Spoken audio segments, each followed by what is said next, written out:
Bismillahirrahmanirrahim. Assalamualaikum warahmatullahi wabarakatuh. Alhamdulillah. Alhamdulillahilladzi khassa nafsahu bid-dawam wa manna 'alaina bi ni'matil iman wal islam. Wa khalaqa min nurihi nura habibihi Muhammad al-Mustafa Mukhtar sallallahu alaihi wa alihi wasallam qabla an yakhluqal adam. Nahmaduhu wa nasta'inuhu wa nastaghfiruh wa na'udzu billahi min shururi anfusina wa min sayyiati a'malina. Man yahdihillahu fala mudilla lahu wa man yudlil fala hadiya lahu. Wa ashhadu wa nashhadu an la ilaha illallah wa nashhadu anna Muhammadan abduhu wa rasuluh. Allahumma salli wa sallim ala sayyidina Muhammad wa khatamin nabiyyin min ibni Abdillah. Wa qala rabbi shrah li sadri wa yassir li amri wahlul 'uqdatam min lisani yafqahu qawli, amma ba'du. Ini kasih lagi dimuliakan pengurusi Masjid Tariq Miziak bersama timbalannya,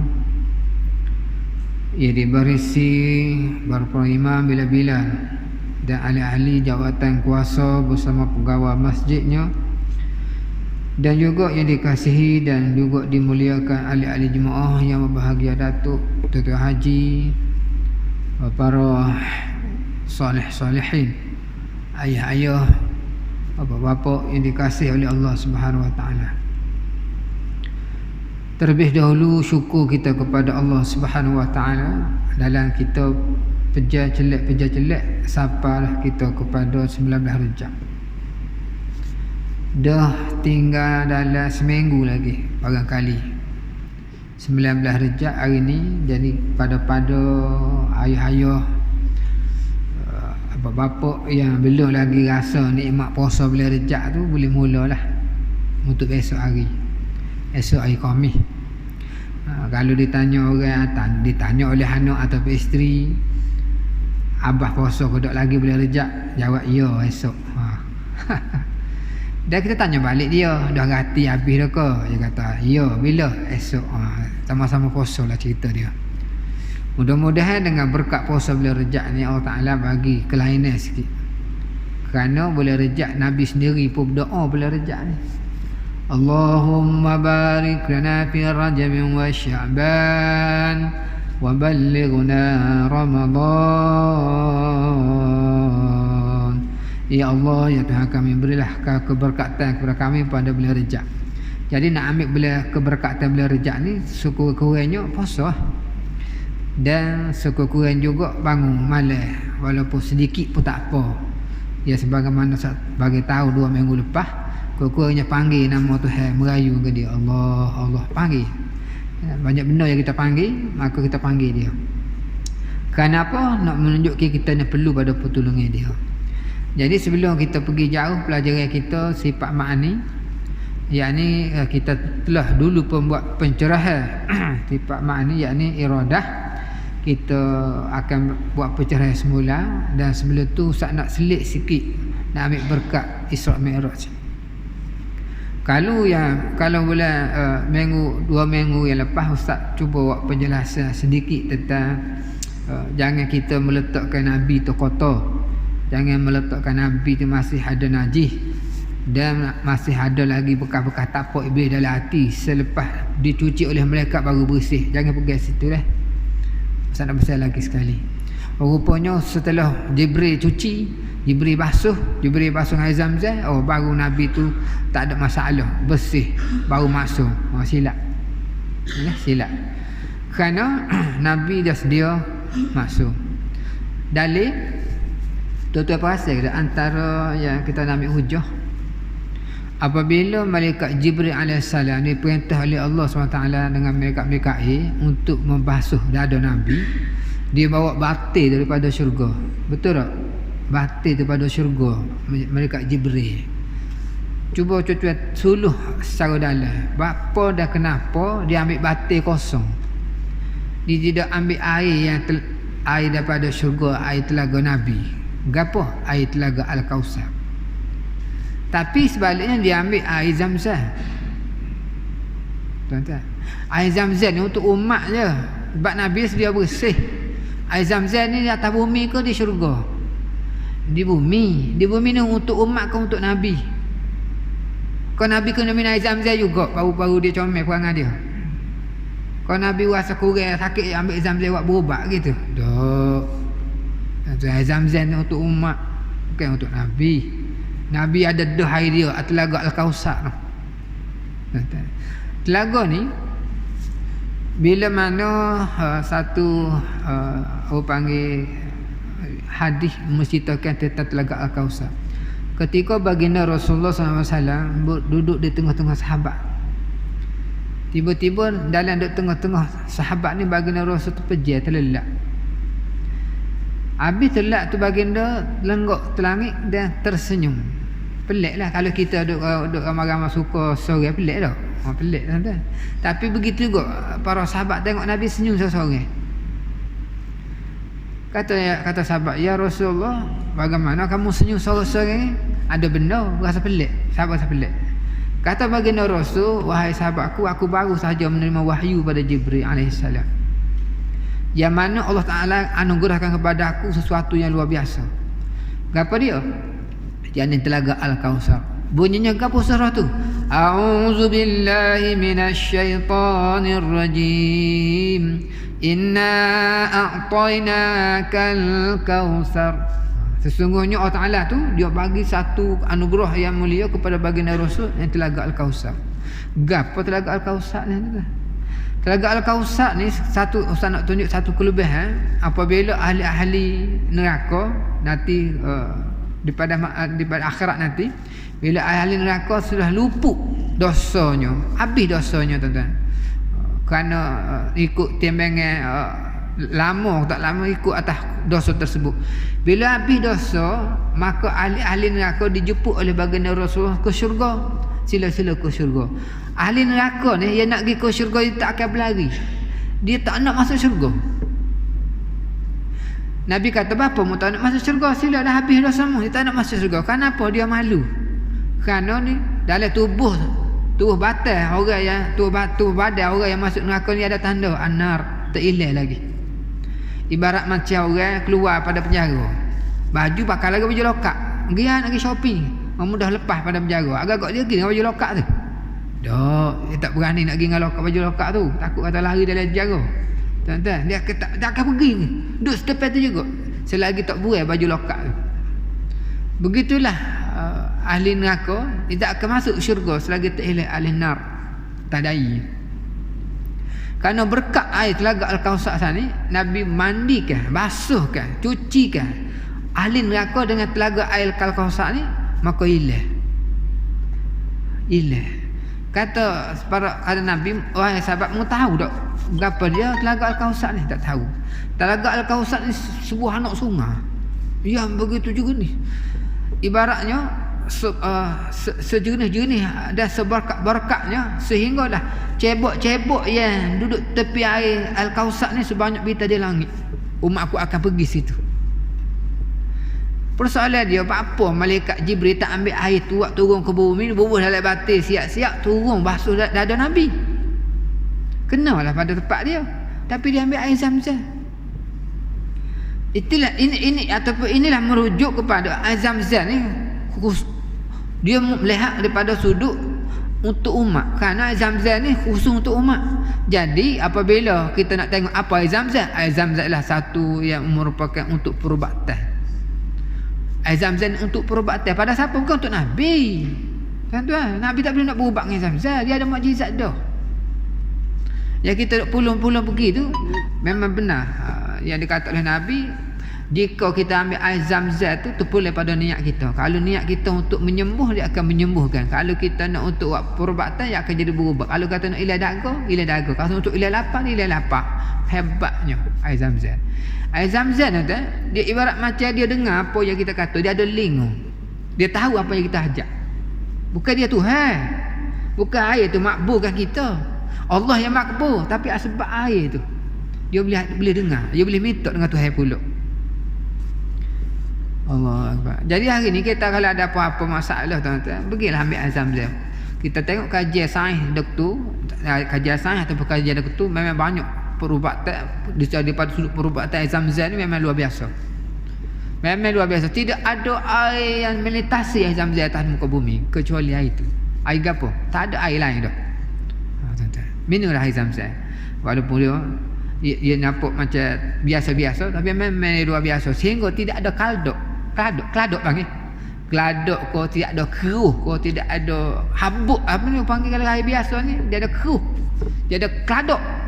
Kalau kita beli air Zam-Zam nak tahu original, tipis lah 20 tahun kita tak ada kladok, tak ada macam lumut. Hebat. Air lain dia berlumut. Allah Rabbi. Jadi kalau siapa-siapa yang nak tengok air ori tak ori, dia beli kat kedai kata berlumut ada kladok tu buai lah. Dia capur dah tu kalau dia apa. Tidak ori lah. Dah. Jadi daripada sudut tu saya nak cuba nak patah nak repih Nabi dicuci tu bukan untuk Nabi tetapi untuk kita supaya tak ada bagi tahu dah yang minggu lepas supaya kita boleh tadabbur. Rupanya Nabi nak suruh kita tengok Nabi kurban diri dia.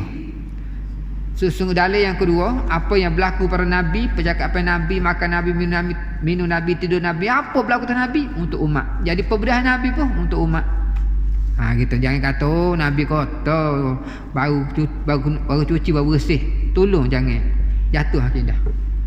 Dah pergi situ nak molek situ dulu. Baik, Ustaz lakon jauh sampai ke Masjidil Aqsa. Banyak ceritanya tapi nak cerita betul-betul. Siapa ke Masjid Al-Aqsa, habis solat bersama Jibril dan ahli-ahli jemaah orang yang telah meninggal dengan arwah-arwah, maka turun tangga daripada langit. Tangga daripada mah. Kita jangan bila tangga lagu mana. Wallahu a'lam. Tangga tu yang turun daripada langit pertama ke Masjid Al-Aqsa tu jangan kita fikir macam mana. Tak boleh nak fikir. Anak tangga tu Allah Ta'ala yang bisa mengatur segalanya. Maka Nabi naik anak tangga Mi'raj, naik ke atas anak tangga ni sampai langit pertama, langit kedua, sampai ke langit ketujuh. Kisah panjang tu langit pertama jumpa Nabi Adam, lepas tu Nabi apa lagi? Nabi Yusuf, Nabi Ibrahim, macam-macam Nabi. Sampai tujuh orang Nabi, last kali Nabi Ibrahim, langit yang ketujuh. Habis langit ketujuh, dia terus sampai ke Mustawa. Rekah lagi siapa ke muntaha, siapa lagi sidratul aqlam. Artinya tak tahu mana akhirnya. Semua nak ambil poin sini apabila Nabi jumpa Tuhan. Situ saya nak ambil poin. Takut kita salah faham. Bila Nabi jumpa Tuhan, maka sebelum Nabi jumpa Allah Ta'ala tu, Nabi tengok sekelilingnya. Dia tidak pelik. Kawasan yang pelik. Maka Nabi terang-terang tidak apa panggil, tidak rasa takut, tidak rasa getar. Cumanya Nabi puji-puji Allah Ta'ala. Dalam kita selalu baca At-tahiyyatul mubarakatus salawatut tayyibatu lillah, kata Nabi. Segala ucapan yang selamat-selamat, yang berkat-berkat, kata Nabi. Dan doa-doa yang baik-baik semuanya milik Allah, katanya baginda Rasulullah SAW. Apabila Nabi ucap gitu, Assalamualaikum ayuhan Nabi wa rahmatullahi wa barakatuh. Allah Ta'ala jawab. Macam mana Allah Ta'ala jawab? Tuan-tuan jangan kita tanya, Allah Ta'ala ada suara, Allah Ta'ala begitu begini. Jangan. Sebab kita tak nak fikir. Cuma Nabi bagi tahu dia dengan Tuhan tu memang berdepan. Jadi jangan kita letak Allah Ta'ala ada tempat cokong dengan Nabi. Jangan. Cuma Nabi bagi penerangan ni kita nak mikir. Sebagai contoh tuan-tuan, kita nak bercakap dengan orang tak mesti kita depan. Mak kapung kita boleh kecek dengan dia. Ada mak dok mana? Mak makan nasi ke dak? Bunyi mana-mana ada. Tapi mak dok jauh, kita dengar macam depan kita. Salah satulah kalau kita nak nak tengok tamsilnya. Kita nak lari daripada kita nak letak Ta'ala. Oh, Ta'ala ada tempat duk cokoh macam Nabi. Duk cokoh tu jatuh akidah. Sebab kita letak Tuhan tu bertepat. Yang macam-macam mana Nabi dengan Allah Ta'ala saja yang tahu. Nabi sendiri pun turun atas muka bumi tak nak cerita macam mana. Sebab itulah bila turun atas muka bumi, Nabi cerita dia berjumpa Tuhan, lalu orang tanya macam mana Tuhan, tak nak cerita. Maka orang kata, oh Muhammad tu gila, ramai jadi murtad balik. Artinya bukan cala-cala cerita Isra' Mi'raj ni. Hari ni pun kita nak mikir, kalau mikir juga kita pun jadi jatuh akidah. Bukan zaman Nabi, kita lah ni juga macam mana nak Tuhan kecek dengan Nabi Muhammad berdialog dengan Allah Ta'ala. Allah Ta'ala ada suara, Allah Ta'ala ada boleh berdepan. Oh, rupanya Allah Ta'ala perlu bertepat juga. Punah lalu. Punah. Sebab tidak ikut fikiran kita, macam mana Rasulullah faham bahasa Tuhan? Adakah Tuhan tu mempunyai bahasa? Ada pun ada suara. Adakah suara macam makhluk sehingga Nabi faham? Macam mana duduknya Allah Ta'ala? Adakah dia bertepat kerana bertemu face to face? Sudah tuan-tuan. Kita lagi-lagi banyak tanya, iblis masuk puk dia panah. Oh, Tuhan duduk atas langit, atas masa lalu dah. Oh, rupa Tuhan bertepat, jatuh lagi dah mana-mana ada. Bahaya tuan-tuan. Jadi Nabi cerita atas-atas tadi, kita nak elok daripada bertepat, maka ulama mari tafsir, mari umpamakan supaya kita nak lari pada nak letak Tuhan bertepat. Jadi atas-atas maksud Nabi tu bukan bertepat, merujuk mulia.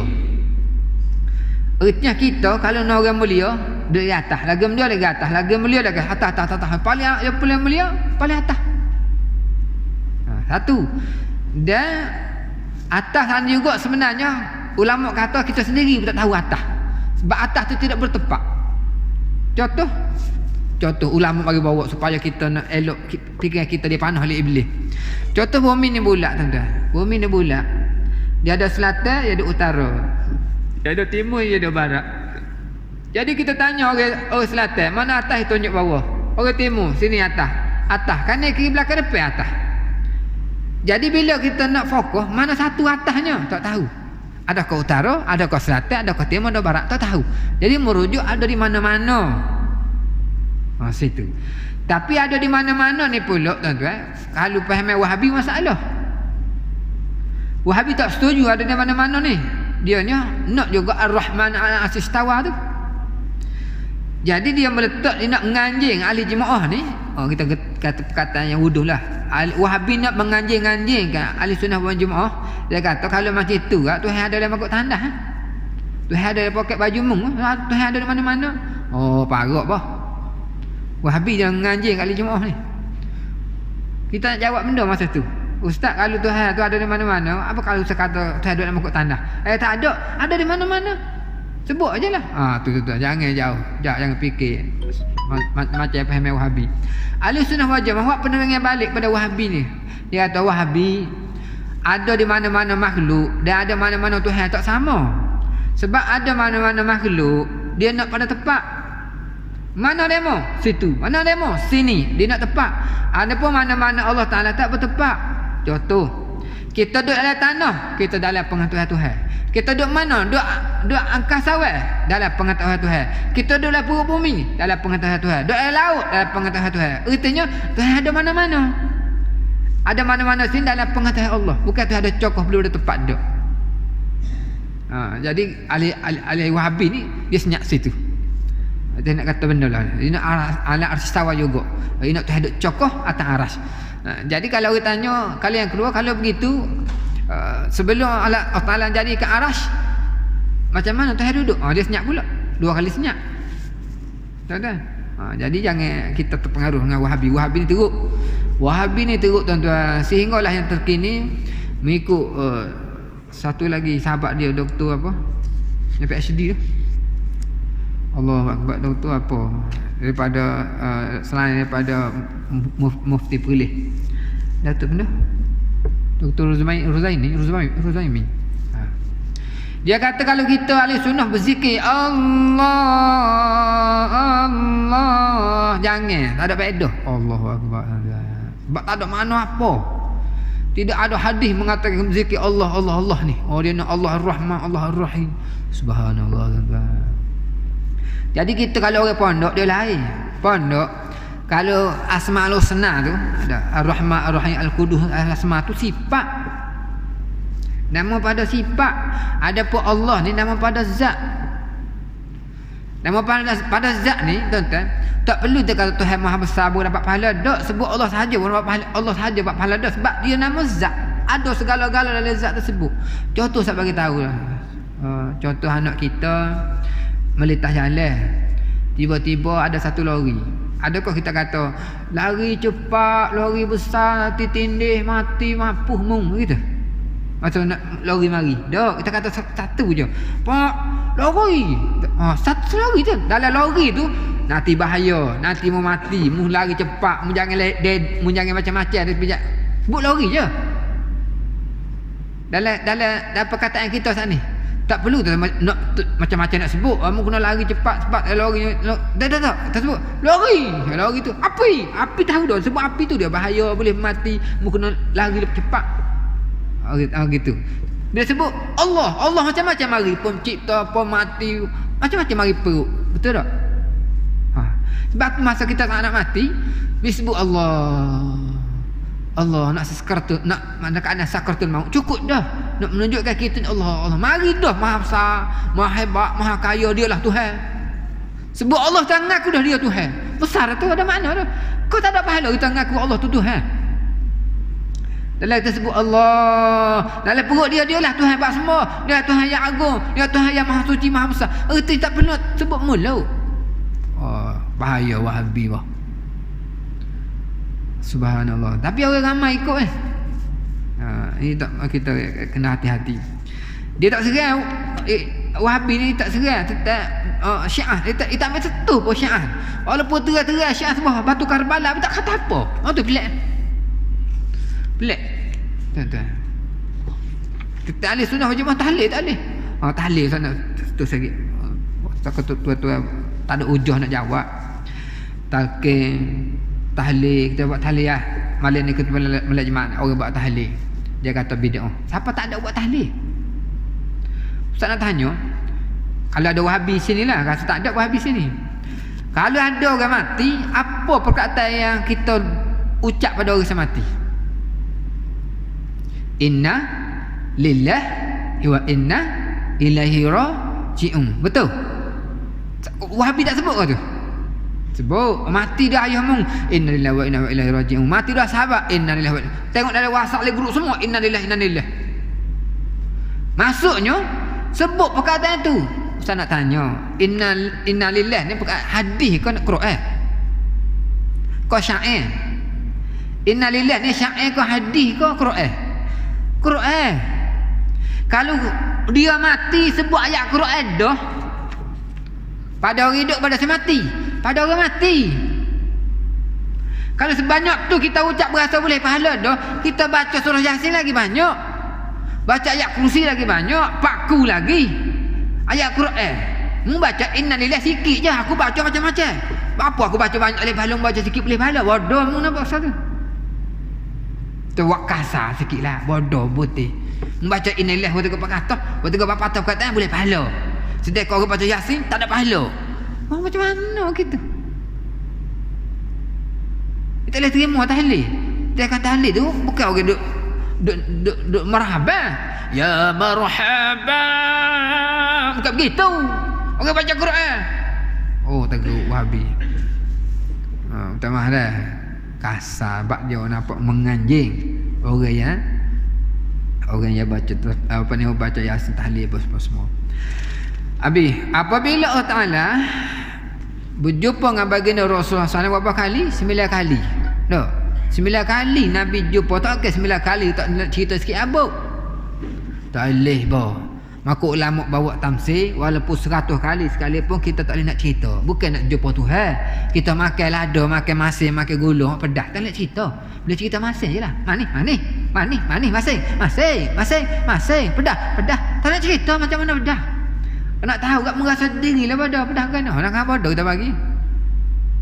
Tak boleh nak cerita. Tu baru makhluk. Macam mana pedas tu, macam mana masin, macam mana sedap tu. Sedap lagi beri boh. Sedap lagi rosa apa? Sedap kau sedap. Sedap kau. Sedap. Sedap lah bodoh lah kali. Tanya acak-acak boleh bodoh lah. Tak boleh cerita. Jadi ulama kata kena rasa sendiri. Akhir kita boleh rasa sendiri nikmat jumpa Tuhan bila di syurga, apabila kita dah maksum. Tak. Ertinya dalam syurga barang siapa yang tidak jumpa Tuhan, itulah orang sesesar-sesarnya. Dalam syurga pun nyesal juga. Tak puas hati kot dalam syurga pun tu. Sebab tu kita dalam amal-amal ibadat atas muka bumi jangan puas hati. Oh aku dah puas hati dah, mai aku puas hati dah, aku ngati puas hati. Dah puas hati orang dalam syurga tak puas hati lagi. So kita atas muka bumi nak pasal kat maya best sikit-sikit. Orang dalam syurga tak puas hati lagi. Dalam ibadat jangan puas hati. Jangan tak puas hati nama kita malah jadi. InsyaAllah tuan-tuan. Baik. Jadi kita nak pegang bila mana ahli sunnah wal jamaah faham tentang Nabi dengan jasad dengan ruhnya menghadap Allah Ta'ala, itu bukan cerita dongeng, cerita betul. Cuma cara bagaimana Allah jumpa dengan Nabi kita tak tahu. Jangan kita kata Allah Ta'ala jumpa Nabi satu tempat Sidratul Aqlam, satu tempat tu maka Tuhan pun duduk satu tempat yang sama juga. Macam merujuk ke tempat bila jumpa face to face tu macam mana Tuhan taruh tempat bila jumpa tu face to face. Jangan fikir ngotok kita. Selagi kita boleh fikir ngotok memang tak bukan Tuhan. Nabi tu ada mukjizat. Bagaimana kita tak tahu. Nabi naik borok pun kita tak nak ambil dah. Borok kelajuan dia sejauh mata memandang. Mata kita pejam, kita celak nampak lalu macam-macam atas muka atas langit tu. Pejam, celak tu nampak lalu betai bulan laju. Borok selaju tu Nabi duk cokoh atas borok tak jatuh ke? Kalau kita fikir dengan otak, jangan fikir otak mung. Tuan-tuan, otak kita siapa kita tahu dah. Bukan cerdik sangat pun. Otak kita ni Ustaz nak ulang balik contoh yang paling bodoh orang panggil. Otak kita kalau tak cerita bodoh, kita berasa otak bodoh. Kalau cerita cerdik, kita akan berasa otak cerdik. Contoh orang bagi soalan payah, cerdik. Orang bagi soalan mudah-mudah, bodoh-bodoh tak boleh jawab, jadi bodoh. Gitu maksudnya. Jadi Ustaz nak bagi soalan bodoh, dia nampak bodoh. Nah, soalan bodohnya orang tanya mana tajam pisang dengan kulit. Masalah bodoh tu. Oh, tak boleh tanya pisang dengan kulit mana tajam. Oh, mana kuat. Besi lah kuat, dia tajam lagi dah, besi lagi. Iri tangan tu dia putus. Okey, kita kata kita terima hakikat tu. Tapi ada satu masa kita buat eksperimen, kalau mu yakin besi tu kuat, hari ni manusia tak jalan kaki ayam sekarang ni. Dia jalan dengan kasut, dengan selipar, macam-macam. Sepanjang umur kita ni berapa pasal ada selipar kita pakai. Jenis getah, jenis kayu, jenis batu, tak batu tak lagi, jenis besi. Semua haus mereka. Mari tapak kasut benda mu pakai tu, mari sejak bagaimana buat jalan semua dia haus walaupun besi sekalipun. Tak percaya tu buat pergi kat mekanik, buat betul lepas tu dengan besi, buat patakar boleh sebulan. Haus selalu. Tapi dalam haus-haus tu buat besi, kayu, batu buat mu jalan kaki ayam. Haus dak kaki. Adakah setahun mu jalan kaki ayam tengok tulang? Tak ada. Kaki kita semakin tebas. Sehingga orang Afrika tak tengok dalam YouTube, dia boleh ambil pisau iri tapak kaki kerana terlalu tebal. Iri tapak kaki tu, dia tak pernah pakai selipar. Artinya tapak kaki tak pernah hilang dagingnya. Semakin tebal. Mari mana? Kalau besi boleh hilang, mana kuat besi dengan tapak kaki masa tu? 2 minit. Oh, tak nak mikir dia bodoh jugalah kita ni. Tak nak juga jawab apa? Minta maaf Ustaz perkataan yang tak comel. Tapi kita nak rasa bangga aku ni PhD. Aku nak fikir tu satu situ sini. Macam Ustaz Rozaimi tu. Dia rasa cerdik. Dia kata tu duk atas aras. Cerdik dia fikir PhD dia tu. Tak boleh gay tuan-tuan. Kita fikir dengan besi, dengan kulit, nak mikir dah. Soalan yang bodoh pun tak nak selesai. Nak cerdik lagu mana? Mana kuat besi dengan kulit? Tak, kau tu tahu jawab apa dia. Apa kalau kita tak pakai kasut, kaki kita tak pernah haus. Bila pakai kasut belapik batu kayu besi haus. Kaki ayam tak haus. Pasal apa? Ataukah kaki kita ada magic, ada mukjizat? Kau nampak ada mukjizat belah kau tak pakai kaki? Tak ada. Orang biasa, orang kafir pun tebal juga. Tuan-tuan, kita nak mikir macam apa dia tebal, dia tak haus macam besi. Kita kata besi tu kuat sangat. Risau dah tuan-tuan. Bawa risau dah. Tak ada maksud tajuk pun. Tapi tak apalah, sebenarnya Mi'raj ni kita nak patuh ia takut salah faham tentang nak pergi ke akidah ni. Bab Isra' Mi'raj ni akidah. Seboleh-bolehnya kena kepih-kepih bukan ni, kita nak betul balik mana hak salah. Tuan-tuan, insya-Allah tuan-tuan kita berhenti lah, kerana kita ada SOP yang terlibatkan pintu masjid tu. Tak anggap SOP pintu masjid tutup. InsyaAllah mudah-mudahan kita doa kepada Ta'ala supaya Tuhan bawa diri kita dalam kepahaman akidah yang mantap dan kokoh. Kita akan rasa hebat di dunia dan akhirat insyaAllah. Sekadar itu saja. Wabillahi taufiq wal hidayah. Assalamualaikum warahmatullahi wabarakatuh. Bismillahirrahmanirrahim. A'udzubillahi minasyaitonir rajim. Bismillahirrahmanirrahim. Wassalatu wassalamu ala Rasulillah sallallahu alaihi wasallam. Allahumma zidna ilma warzuqna fahma. Rabbana atina fid dunya hasanah wa fil akhirati hasanah wa qina azabannar. Wa sallallahu ala sayyidina Muhammad wa ala alihi wa sahbihi wa baraka wa sallam. Walhamdulillahirabbil alamin. Taqabbalallahu minkum.